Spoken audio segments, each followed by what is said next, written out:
Hello guys, welcome back. This is going to be the first video of December, and you know what that means, it's Christmas time.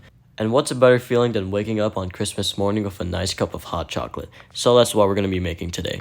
It's also going to be a better version of the old outdated one, except with a spoon for extra convenience. Side note about my videos, holy crap, the chicken pot pie has 300 views, and even better, the egg tart video somehow has 1K. Anyways, let's start cooking. Skip this step if you have mini marshmallows. I don't, so I'm going to be cutting a big marshmallow into 4 pieces and then repeating that for about at least 4 marshmallows. Feel free to make and use as many as you like. It mostly depends on how much your ice cube tray can make. For this chocolate, I have this Toblerone that I'm going to cut about a third off. If you don't have a Toblerone, half an extra large Hershey bar should do the trick. Basically, I'm going to start chopping up the chocolate into smaller pieces, as when I put them in a bowl, it will make it easier for them to melt.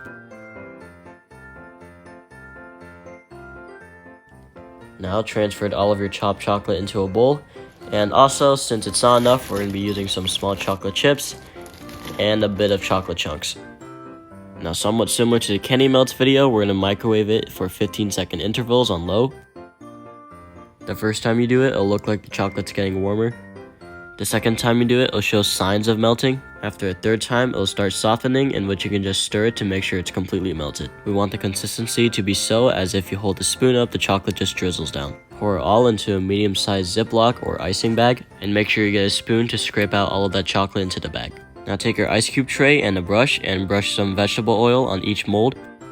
After that, evenly place your marshmallows in each of the compartments. Now squeeze all of the chocolate to one corner and cut a hole and begin filling up each cube. Tap the tray to flatten the top of the chocolate. After putting it in the freezer for 2 minutes, put wooden/plastic spoons into each of them. Now you want to freeze for at least 30 minutes until they are hardened and solid. Keep in mind that it's more preferable to use a wooden spoon because when you're using a plastic one, the hot milk might actually melt off some of the plastic. Anyways, let's try the hot chocolate spoons.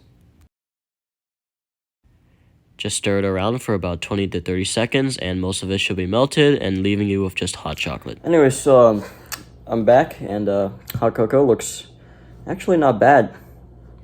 Let's see if I can just get the camera. So I'm going to try and see how it tastes. That's good. That's chocolatey.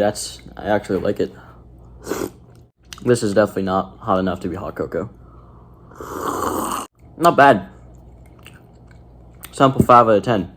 Will I do it again? Well, 24 days until Christmas.